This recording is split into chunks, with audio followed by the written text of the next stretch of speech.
Welcome to another episode of Follow the Brand. I am your host, Grant McGaugh, CEO of 5-Star BDM, a 5-star personal branding and business development company. I want to take you on a journey that takes another deep dive into the world of personal branding and business development using compelling personal story, business conversations, and tips to improve your personal brand. By listening to the Follow the Brand podcast series, you will be able to differentiate yourself from the competition and allow you to build trust with prospective clients and employers. You never get a second chance to make a first impression. Make it one that will set you apart, build trust, and reflect who you are. Developing your 5-star personal brand is a great way to demonstrate your skills and knowledge. If you have any questions for me or my guests, please email me at grant.mcgaugh, spelled M-C-G-A-U-G-H, at 5-star BDM, B for brand, D for development, M for masters.com. Now let's begin with our next 5-star episode on Follow the Brand. Hello.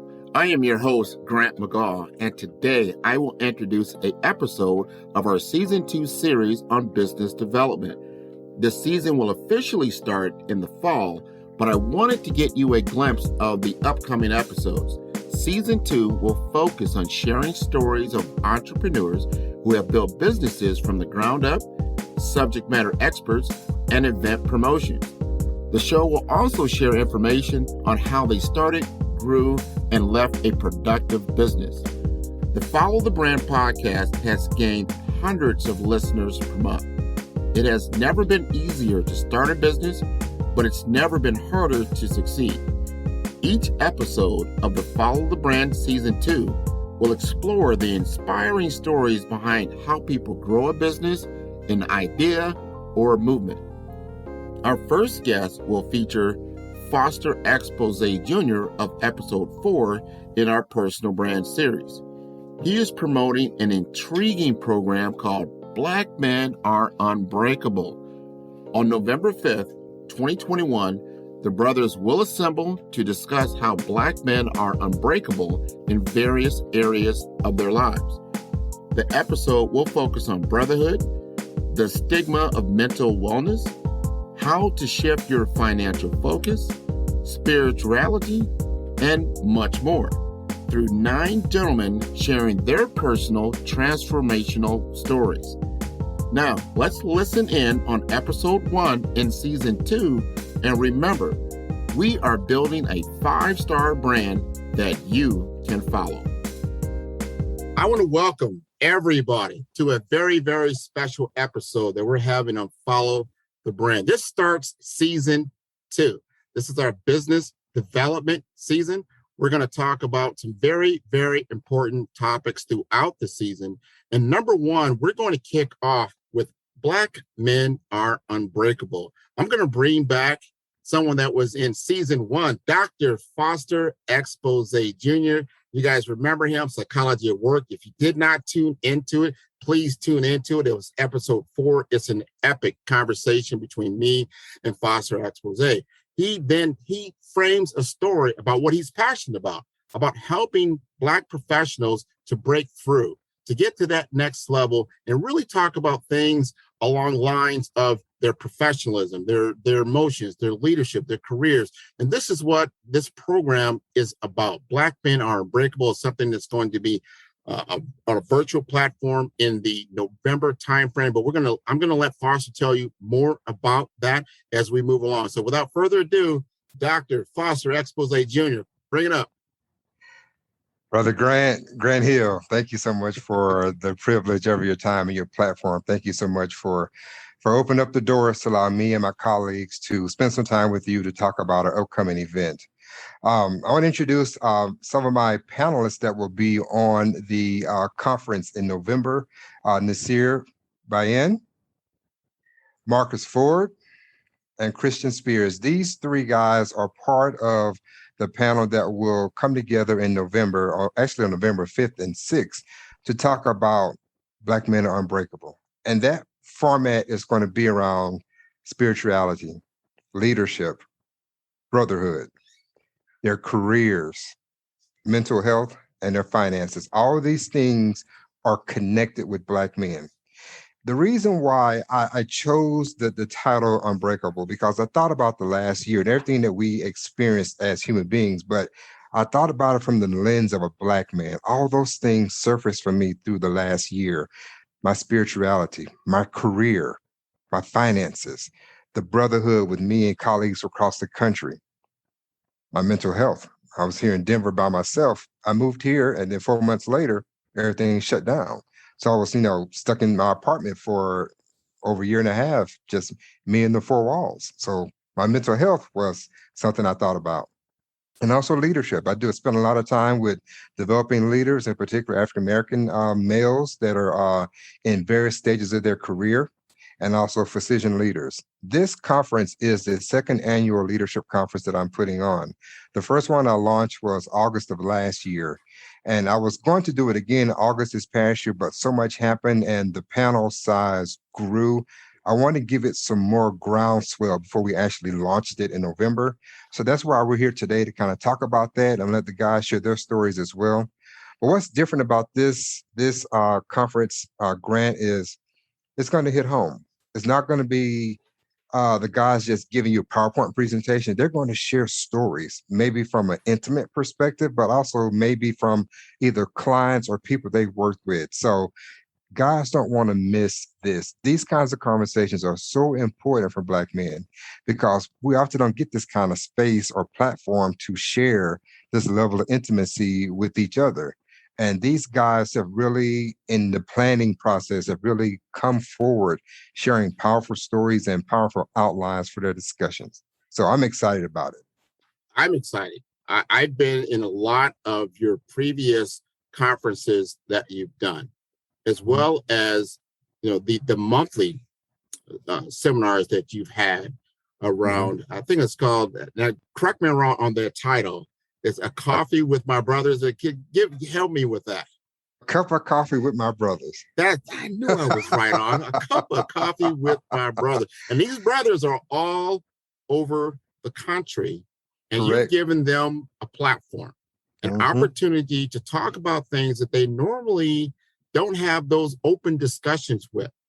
Absolutely. With people that don't really, they don't really absolutely know each other, but they know they have those similarities that there's having, challenges with, that they can have conversations with. So we're going to open up the mic, and we're going to have more of a barbershop discussion with Christian, with Marcus, with Nasir, and we're going to give you a little snippet, let's say, of what you're going to get at that November conference with Black Men Are Unbreakable. So my first question, I'm gonna ask this of Christian, because he told me a little bit earlier that he had been in the service, he had gotten married, he had did some things that I think are very impactful, and he's had that career move. So I want to ask Christian, like, why are you involved with this? What makes this passionate for you? Most definitely. So first and foremost, very happy to be in the presence of these giants, these men here. First, I got to thank Dr. Foster just for bringing me on board with this great opportunity that we have coming up in November. Grant, I thank you as well for having us on the podcast today. It's a true honor and a privilege. And so, really, what we would like to bring to the table, and really, just my personal experiences, I'll share a little bit. I was commissioned as a lieutenant in the Air Force in 2015.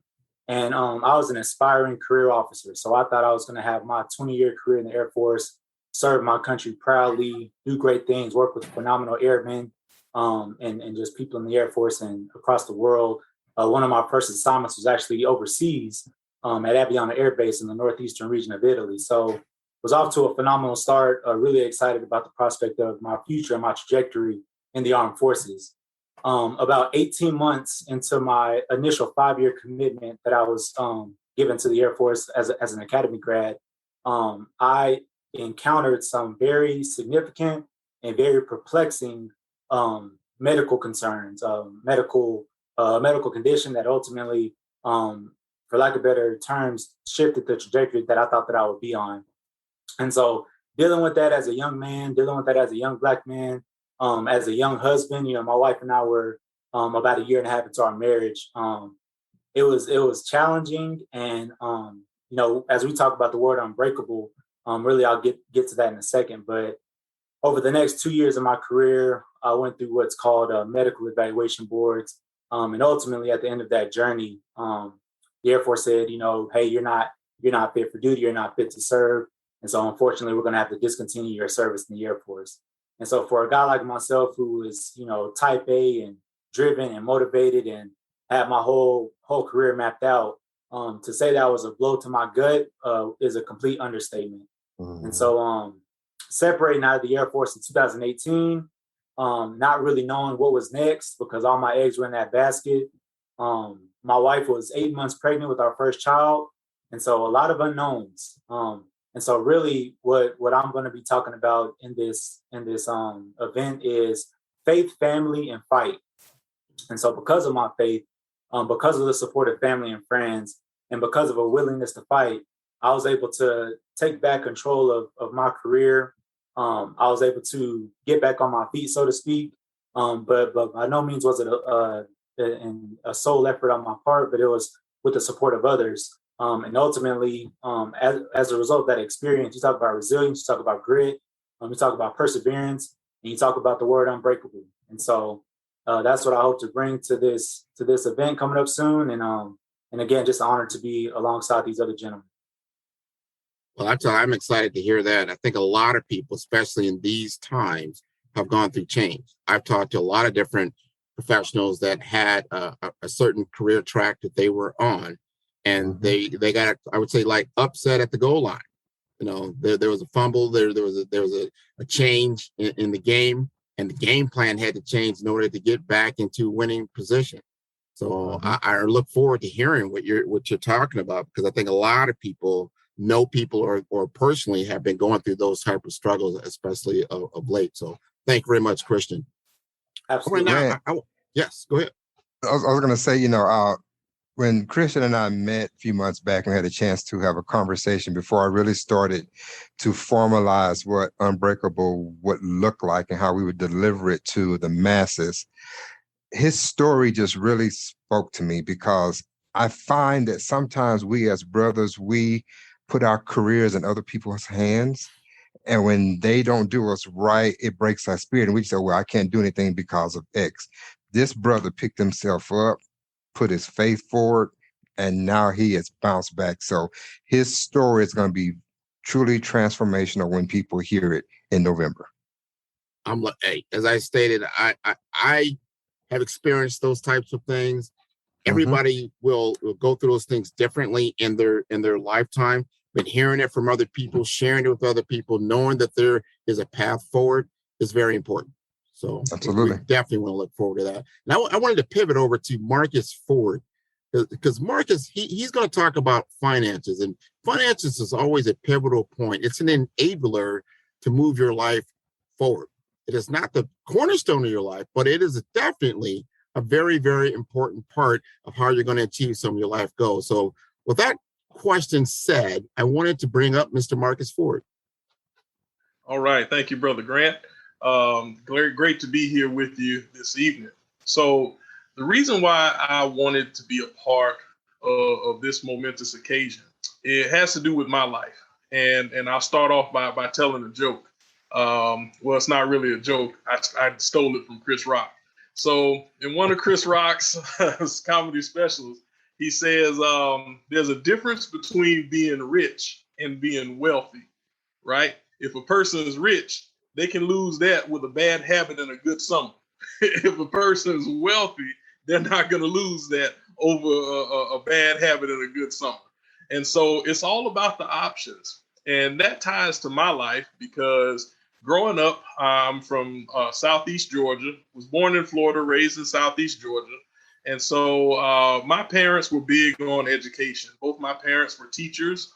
Between the two of them, they never made $100,000 with their salaries combined. But they had a dream to pay for the education for their sons, myself and my older brother. And so my older brother went to college before me. He's about 8 years older than I am. And he ran into some difficulties and he had to take out some student loans. And he's just recently got to the point where he's paid those student loans off. Now, he's been out of school for a little over 20 years, and he's just now paying off his student loans.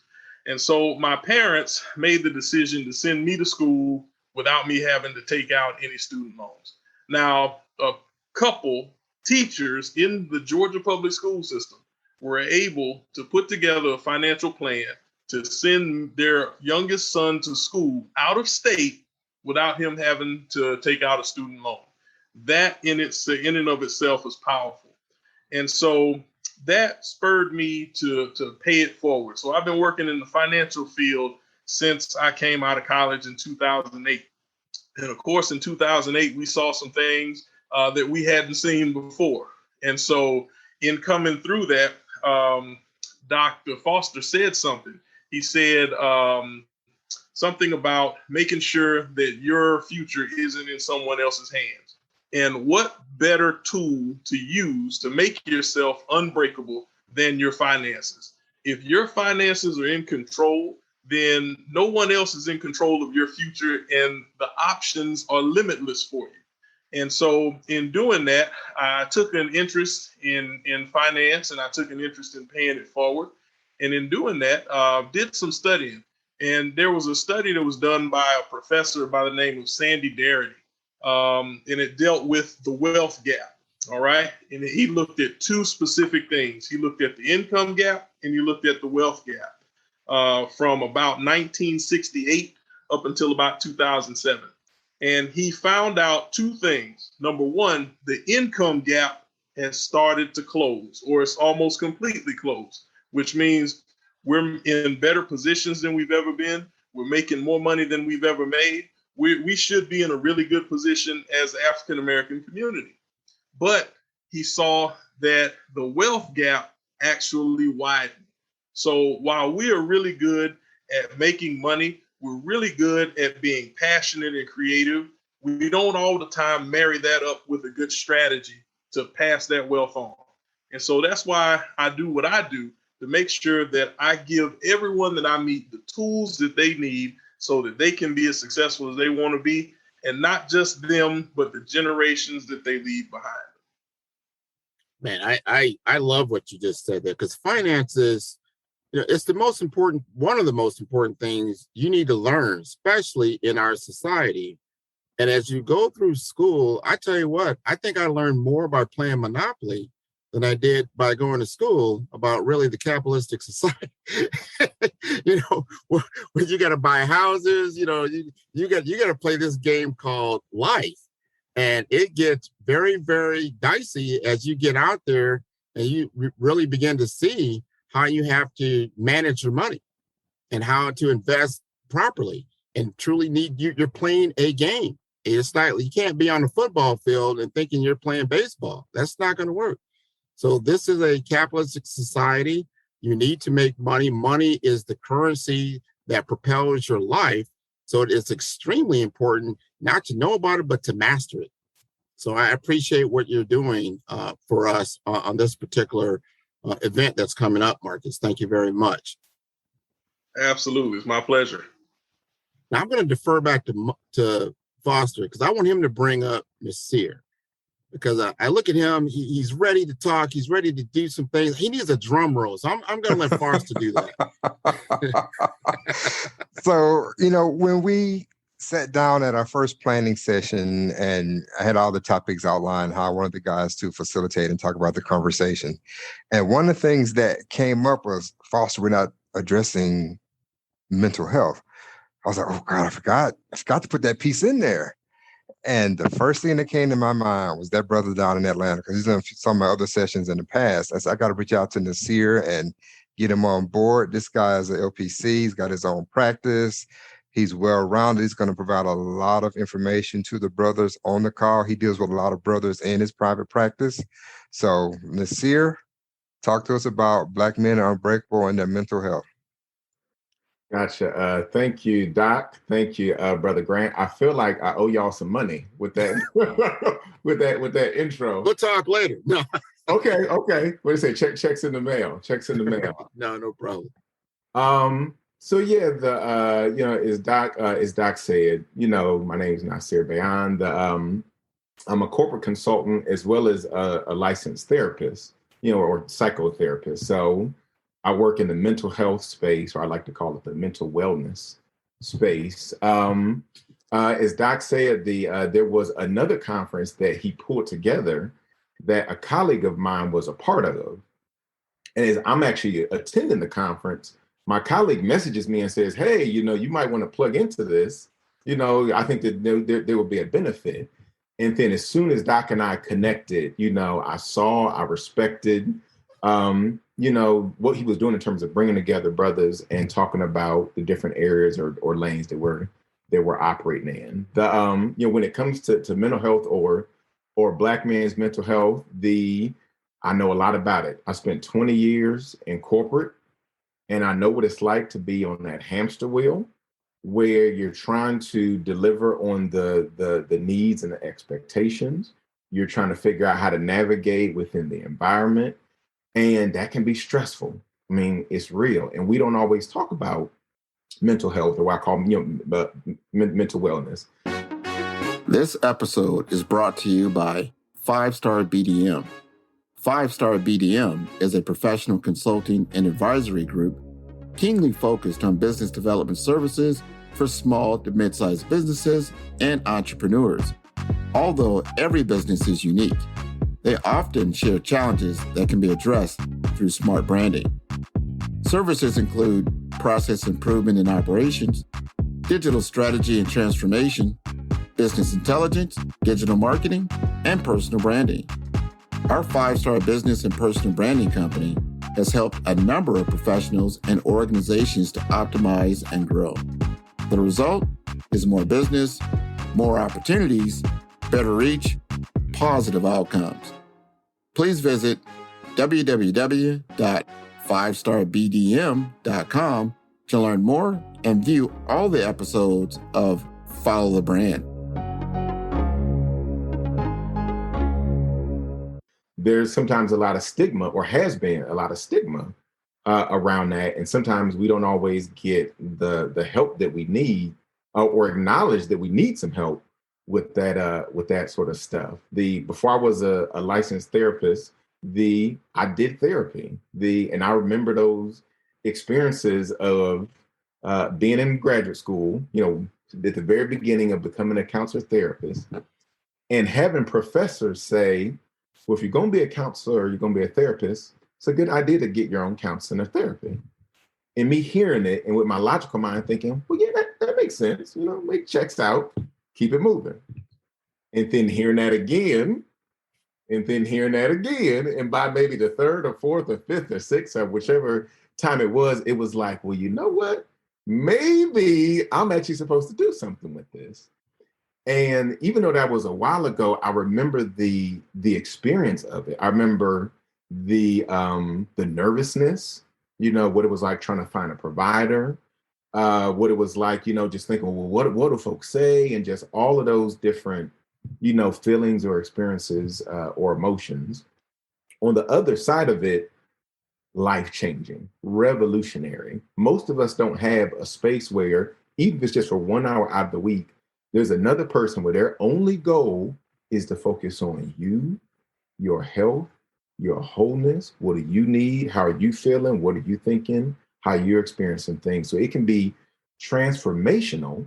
But even on the other side of, counseling or therapy, I still had the social anxiety of like, well, do I tell my homeboys, or, do I tell anyone in my family, and that sort of thing. And it took a while for me to even be comfortable, even though it was a positive experience, saying like, yeah, I did counseling, I did therapy, and it was really, really good. So I said to say that, I bring a lot of empathy or compassion when it comes to this topic of mental health or mental wellness, and specifically for brothers, or for Black men. I know what it's like to be successful externally, married and nice, 6-figure job and a nice, ego boosting title. So having external success, but internally, still dealing with stress or anxiety or depression is real. So when there are spaces where we can get together and be real with each other, support each other, hold each other up, call each other higher, I think it's powerful. So really excited to be a part of the conference. I'm going to speak on what I'm calling the mental health mistakes of success-minded Black men. Meaning, as success-minded Black men, what might be some of the mental health quote unquote mistakes or things that could get us tripped up, and kind of just bring some awareness to it. So really excited about tapping in November, and look forward to the folks that are going to be there being a part of it. Man, I can't wait. I need to jump in time and get there now. So we want to get to a small snippet. My audience right now, like, you guys have teed this up so well. You're like, tell me something right now. So with that said, and thinking where we are right now, and the conversations that I've had with a lot of Black leaders and knowing where we're at. And I'm going to put it in the context of a story of a person I know right now. They had the 6-figure job. I'm going to emphasize the HAD, had. And then they got the big layoff. And then now they're in that pivot.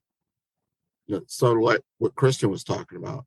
And then now you got to start looking at what Marcus was talking about with your finances. Then you're definitely looking at what Nasir is talking about with your mental health. And then what Foster always talks about, the psychology of yourself. And then a lot of the struggles, there's challenges he has just with Black men, is that they don't seek that help. Mm-hmm. Right. Especially when it comes to leadership and coaching. The white counterparts will do this. Other cultures do this. This is not like a sign of weakness at all. It's something that's there for us to have conversation, because you're not alone. So when you have that life-changing event that puts some upset in your game, how do you rebound from that? And then what's that best next step? So I like to talk about, what if you were in that situation right now. Here I am, making 6 figures. I just got my pink slip today. It's Friday. It's the middle of August. I'm dealing with Delta variant. I don't know what the next job is going to look like. I may be, I'm not going to say you're paid at paycheck to paycheck, but you might be. You might have 2, maybe 3 months of resources available before the bills really start piling up. You're concerned. What would you talk to us? That's a great question. I wish one of my brothers was here, Dr. Brad Bellard. He's going to talk about the change in the African American male brotherhood, how that needs to look different today, how we should be unbreakable in our brotherhood. And the thing that comes to mind for me is, you should have brothers in your circle right now you can reach out to, not just ask for money. That's not where I'm going, but for that support. He said, hey, brother, I'm scared. I've lost this. And to your point, I got maybe 2 or 3 months in reserve. I'm already behind on this. Having that close network of brothers you can talk to, you can open up and share, this is what happened, this is what's going on. And they can support and lift you up and maybe provide you some guidance about, hey, I heard about maybe this job here or this thing that may help you as well. Your circle is so important. And I want to go deeper with that. And I think I may have talked about this last time, Grant, but I want to reiterate my point. As you change in your life and your career as a man, your circle should change. Meaning, you should have people that mirror you, that can support you, and you can share your deepest thoughts and feelings with. If you don't have that kind of circle around you now, you need to reevaluate, remove, and start bringing in the right ones, cultivating new relationships. Because when those kinds of things happen, you need your boys to support you. That's the most important part of this. And then, of course, you got to get into prayer. You got to really get into that religious aspect, bringing God and Jesus into the conversations and asking for that guidance. Hey, this is your will. What's next? Show me, structure me, order my steps, but also have your brothers as your support. I open up to my guys. The perspective you guys want to offer to that? Yeah, thank you so much, Dr. Foster. Thank you, Grant, for the question. Really, I could not. I'm gonna try to rephrase this differently because all that I had in mind to say, Dr. Foster literally just said it. But just going back to it, first of all, you talk about the reactive approach versus the proactive approach. And I think that's so important. And what Dr. Foster was just saying, like having that circle around you, that's what I would encourage anyone to do, whether you're in a crisis situation right now or you're cruising smooth sailing, peachy keen. It's crucial to have that support system around you, to have those brothers, to have those family members, to have that faith, that family that you can lean on in the mountain peaks and in the valley lows. That's crucial. And then I'll also say another thing to be proactive about. I love what my brother Nasir said, mental health versus mental wellness. And that in itself is depicting it in a positive light, and something that is essential to all of us is our mental wellness. And I find it very interesting when I talk to brothers, whether it's friends or family members, and they open up to me about seeking out therapy or seeking out counseling. I can almost hear the hesitation in their voice because it's like they don't know how it's going to go. They don't know if I'm going to judge them or be like, "Oh, bro, why are you doing that?" And it's like I really hope that we as a people can get away from that stigma and we can start to support each other, because the way I see it is just like it's important to go get your checkup, your physical checkup with the doctor, just like it's important to have that spiritual background, that spiritual foundation. And you have your Sunday service or however you practice and implement that in your faith. That's the spiritual side of it. It's just as important to have something in place for our mental health, our mental wellness, I should say. Whether, like I said, whether on a mountain peak or a valley low, it's just important to have that in place and just to have a reoccurring checkup from time to time. Maybe it's a month, maybe it's a quarter, maybe it's once a year, but something in place that I get to go to this professional, this mental wellness professional, and just have a checkup, just have a conversation. That's just as crucial as the spiritual, as the emotional, as the physical, as the social. And so I just really hope that we as a people group can get away from those stigmas. And I can't emphasize it enough, having the community. And those are just a few things that come to mind. That's awesome. Marcus, I want to ask you, because when I thought about that and I listened to Foster and Christian, I'm thinking I put things a lot of times in sporting context, right? And so I'm the quarterback out there, and I've been running the team, and I've been making first downs, and now all of a sudden I'm out of the game. And you've got to have that.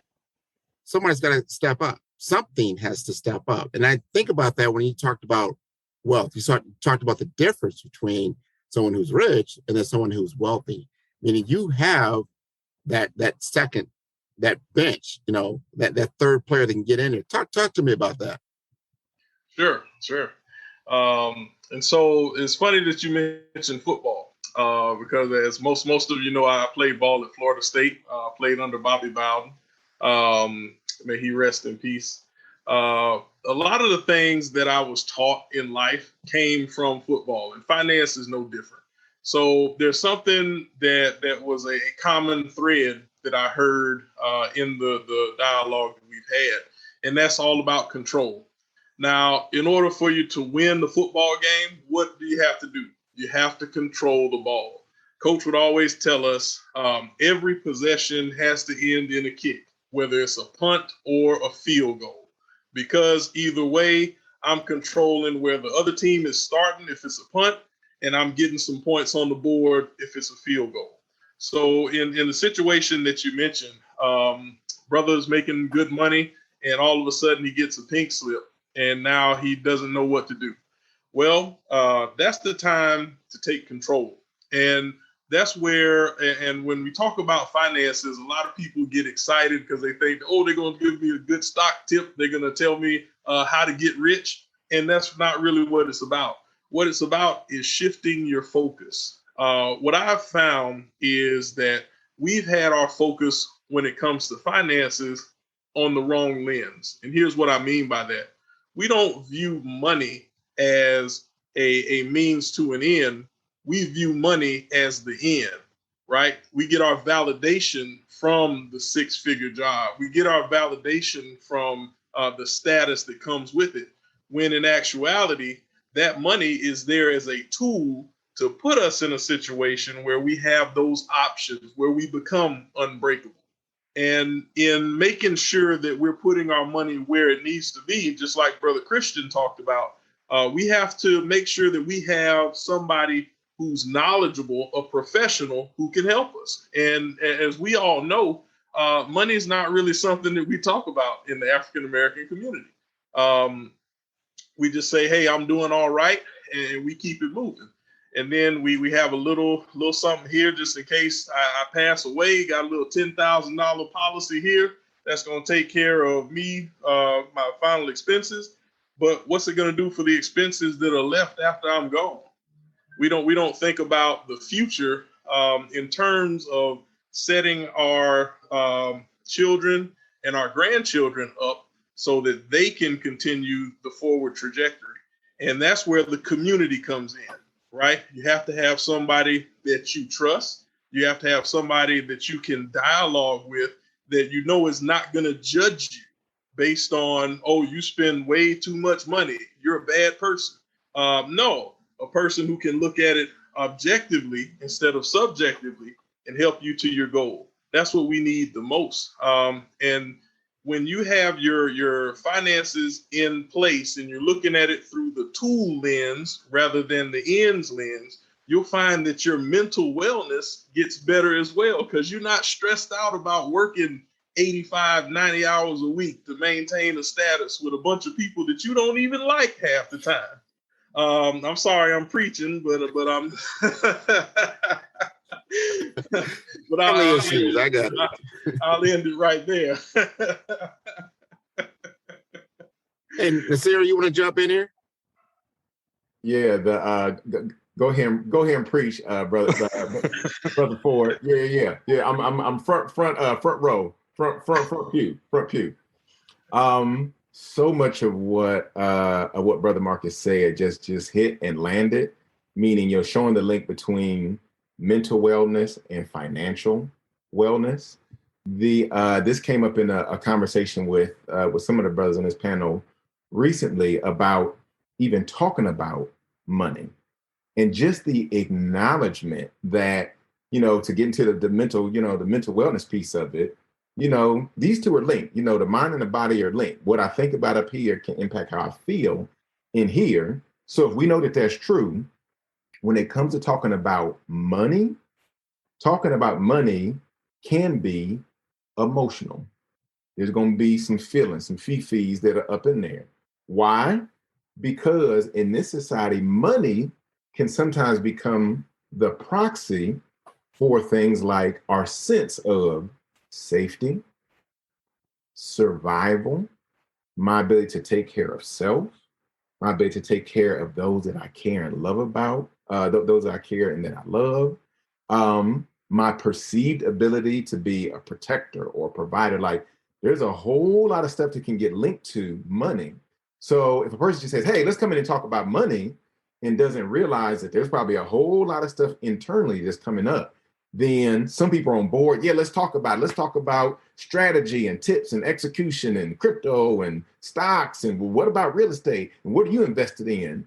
And for other folks, it's like, whoa, let's put the brakes on, because there's a lot of either fear, anxiety, shame, like it's some stuff coming up. So I say all that to just, add on or build to Brother Marcus's point of financial wellness and mental wellness absolutely have that link. And if we don't even have this conversation and just acknowledge, like, hey, talking about money might bring some stuff up, then sometimes we're not, we don't set folks up to be as empowered as they can or want to be when it comes to actually executing, differently with their, with their finances. So just seconding everything that brother or preacher Ford just said.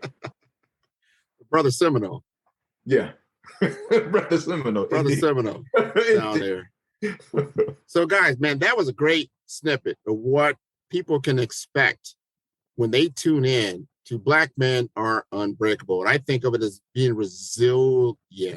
Resiliency just kind of resounds in everything you four said. There's going to be another four gentlemen that are going to join this particular event that's going to take place. I want to pivot back over to Foster. Give us some context around when and where, and then some final thoughts. Sure. So just to acknowledge those guys that are not in our presence today, Dr. Anthony Purdue, who will talk about leadership, as well as Andrew Landry, Dr. Brad Bellard, who is in Dallas, Texas, who is a sports medicine physician, who's going to talk about the brotherhood. Sean Cosby is going to be partnering with Marcus to talk about finances, and also Reverend Kevin Johnson to talk about Black men unbreakable in their spirituality. So November 5th is going to be like our networking event from, I think it's from like 5 to 6:30 Mountain Time, where the guys can come on, go into the Teams format, the Zoom format virtually, go into breakout rooms, have conversation, kind of get to know each other. We're calling it Bow Ties and Bourbon Lounge. So you guys can kind of hang out with that. And then we'll start on Saturday, November the 6th for the full conference from 8:30 that morning till I think it's 2:30 that afternoon, with some breaks and breakout rooms along the way. So great information. You guys got a snippet today of what's coming. September 1st is the early bird registration for $75. That goes until September 30th. And then October 1 until November 5th, it is $100 to register for the conference. We got sponsors coming in to help us out with some things, and also endorsements as well. So great opportunity, great networking. This conference builds on the conference from last year and all those monthly sessions that I do. So we're hoping the guys can come in with their pen and paper, take more notes, grow their skills, and network with other men across the country, and continue building brotherhood and understand why it's so important for us as Black men to be unbreakable. Oh, love it. And where is there a website that they can go to register? It will be available via Eventbrite through our networking email, also on our Facebook page. My website is in the process of being updated, so it should be completed by next week. You can go to drexpose.net, click on MOC, and you can find the link to register there as well. You can also find me on Twitter. The guys will share their platforms as well. You can find them on Twitter or LinkedIn as well to register as well. Many different ways to register for the conference. I tell you, I'm going to have it on the 5starbdm.com website also. So if anyone is interested in that, you'll have the link to go ahead and tune in. I highly encourage anyone, no matter what your background may be, what you're going through, it doesn't really matter. It's really good to hear about the human experience from different points of view, and hearing the different personal stories that you heard here today that'll be amplified at the conference that's going to take place in November. So I want to thank everyone for being a guest on today's show. This is one of our my favorite platforms when we're talking about business development, and we're truly trying to help our Black men who are unbreakable to move the needle forward. And that's what I'm really looking for. So until the next time, see you later. Take care. Bye-bye.